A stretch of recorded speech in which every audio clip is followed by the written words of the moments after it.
Jenn Brown. Okay, before we talk about your elimination, let's play a little one-word game. So I want to know what you thought about each of your fellow tribe mates, but you can only use one word, okay? So let's start with, I did this to So, the first person that got voted out, and she gave me like 3 words per person. So you could cheat if you want. Okay, cool. So Yeah, I did this with Gordon Holt earlier, and I just did sentences. I was like, I don't know. Let's start with Sherine. Awesome. And Mike. Loud. Will.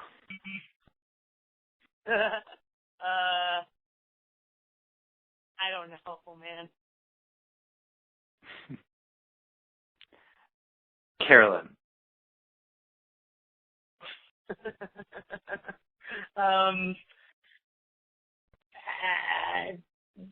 I want to say who, but that's mean. I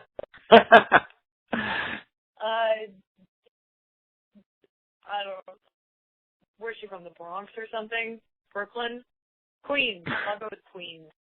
Queen. Tyler. I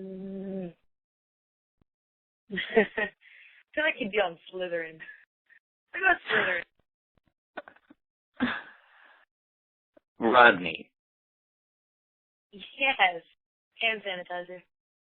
Oh my gosh. And Sierra? I like Sierra.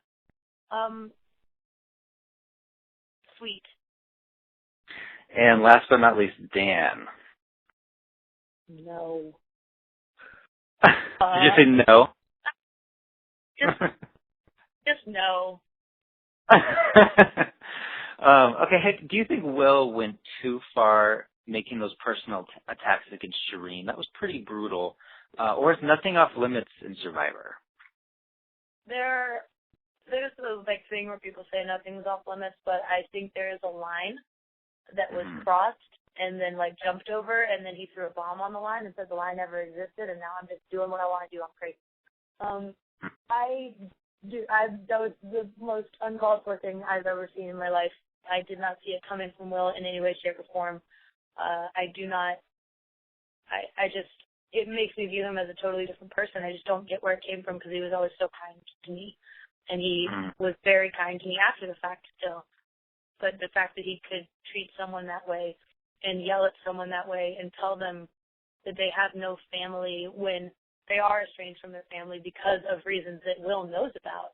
And to use someone's personal secrets and we've all opened it with each other, to use that against them is evil. Mm-hmm. And Sherine kind of got back at him. What went through your mind when she raised her hand and denied Will his letter from home? Well, I knew she was going to raise her hand. I would have raised my hand too, but I didn't want to make a wave. It was ridiculous to even request that. You're not going to win the challenge. There's no chance that you're going to win this challenge. So yeah. If anything, you're gaining 2 things because you get your letters and you don't have to exert any sort of physical energy right now. And we're starving. So no, that was a ridiculous request to even begin with. Mm-hmm. Hey, were there any moments where you couldn't wait to watch on TV to see what really happened or who to believe? Like with Will and getting the food, you found out last night watching the show that he actually was telling the truth. But were there any other incidences where you're like, I can't wait to see what really happened? There were a couple. But the thing is, I've talked to Will since then, and I asked him, and he was like, no, there was no more food. And I was like, oh, okay. We've mostly squashed each other's questions at this point. The only thing I really wanted to know was, oh, God, I don't know. It was fun to see before the merge to see the other people's camp life. Because obviously we heard about it, but we didn't know what had actually happened. And so that was kind of fun to watch. And, I had never met Lindsay, so it was, kind of cool to, see these people and see how they actually acted when I never got to know them, Mm-hmm. And last night we saw you and Sherine in kind of a 3-person alliance with Mike. But I feel like last week Mike was trying to get you out. So where did this three-person alliance come from? Where did this friendship with Mike come from? It wasn't so much of an alliance as it was we have no one else to do it. Mike was, once Joe was gone, the whole camp descended into chaos, and Mike was the next target. So they kicked him out, and they wouldn't talk to him. They wouldn't talk to Sherine for reasons unknown. And I didn't want to talk to any of them because they were mean. So we were all just kind of like, well, guess we're going to be together. Like, Sherine and I were always friends, but then, you know, after the auction, Mike came up, he was like, hey. And then after he, like, stepped in and stopped them from yelling at Sherine, it really showed us what a good person he was. Because we didn't really know him. And then after that, we all kind of bonded over it, especially him and Sherine. And then we were like, all right, well, I guess we're together now. We're on the sinking ship together, so let's enjoy it while it lasts. And last week you really wanted to throw in the towel, but you did not quit. Are you really proud of yourself that you got voted out the real way as opposed to being, you know, labeled a quitter? I would have never quit. I've been labeled a quitter because of the Joe episode. I think people need to remember that they're seeing an edit. They are not seeing what they saw, what happened out there. I was never, ever, ever going to quit the game. I think that's cowardly. I think it's embarrassing, and it's just stupid. And that's not how I want to be remembered. I don't want to be remembered. So, I wasn't ever going to quit. The move to say, vote me out, I don't want to be here, partially was like, yeah, I don't want to be here, you guys are awful, but also strategic, because usually when you say, vote me out, no one votes you out. So I was like, well, this is a way to maybe stay around another vote. So I tried it, and it worked. Interesting, because some people I was talking to, they thought maybe that was your theory, that you would just say, or not your theory, but your strategy to get farther in the game. Yeah. So that really was it. Awesome. And okay, let's talk about when you used your idol to save yourself a few weeks ago. You know, very few people actually know when to use it at the right time, and you did. So how did you know to use it right then and there? Well, I knew they were going for Haley or I. I didn't know which one of us they were going for. And during Tribal, I kind of picked up on a couple of verbal things, and I was like, you know what? It's going to be me. I've got a feeling it's going to be me. And even if it's not, there's a little bit of selfishness where you're like, protect your own ass before you protect others. And did you kept the idol secret from Haley until right before Tribal? Is that because you didn't want anyone to know, or did you still have trust issues with Haley? No, I didn't have any trust issues with Haley, but there's no reason to tell anyone you have an idol ever. That is the biggest mistake I always see people make in the game. It's like, oh, but I have an idol. Like, why would you trust someone with that information? Because everyone seems to backstab people. I knew Haley wouldn't, but I told her right before Tribal, and I didn't even want to tell her, but I kept asking her, I was like, we need to know if it's you or me. We need to know. And then she's like, why? Why do we need to know? And finally I was like, fine, I have an idol. And then she's like, what? And then immediately they're like, all right, we'll go to Tribal. Everyone shut up. So then it was like, oh, well, haven't figured it out. I guess we'll see what happens. So yeah, only Haley knew that I had an idol, and that was 5 minutes before Tribal Council. So, and okay, let's.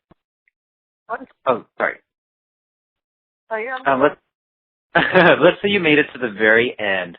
Who would be your dream, like, final three? Like, who could you beat in the final three? I'm not going to sound cocky right now. I think literally every single person that you talk to will say the exact same thing. Will and Dan. Right. What have they done besides piss off everyone? Right. At some point or another. Like, what strategic moves have they made? Besides, like, the police on things like dead fish.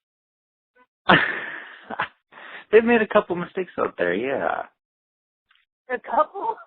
Like, because he made, like, a compilation of reasons why Dan has screwed up and pissed off people, you know? Like, CBS released that. That's such ridiculous. They haven't done anything so far in this game. What have they done? Right. And hey, do you have a favorite moment out there? Either something from that we saw on TV or just something that kind of happened. Maybe you were walking one day, just had a moment. Like, what would be your favorite moment from being on Survivor? Oh, that's fun. The sunsets were always great. My favorite moment, honestly, probably winning the that reward when the tribes were mixed up and we were playing the slingshot game, which was super fun. That was one of the best moments when I finally hit it and I won. I was like, oh my God, that was cool. And then I think seeing the swing of emotion from seeing Haley's name pop up and thinking, oh my God, I played it for the wrong person. I should have played it for Haley, the idol. And then seeing my name, and then seeing my name again, and then my name again. And I was like, oh my God, that is awesome. And I was just I was trying to rub it in their faces as some people thought that I was. I was just genuinely shocked. Just shocked that happened. I was like, no way was I right. And that was cool. And also, like, the first tribal council, I was like, oh my God, it's Jeff Rose. So. Yeah, I feel like when you played the idol, that was one of the best moments of the season. So just congratulations. You were fun to watch out there, and I wish you had made it further, but hey, there's always, all-star seasons, they always bring people back, so maybe would you want to do it again? I would absolutely play again. I'd play again in a heartbeat. But yeah, I would play again if they asked me to. Awesome. Well, thanks a lot, Jen. Of course. Okay, have a good day.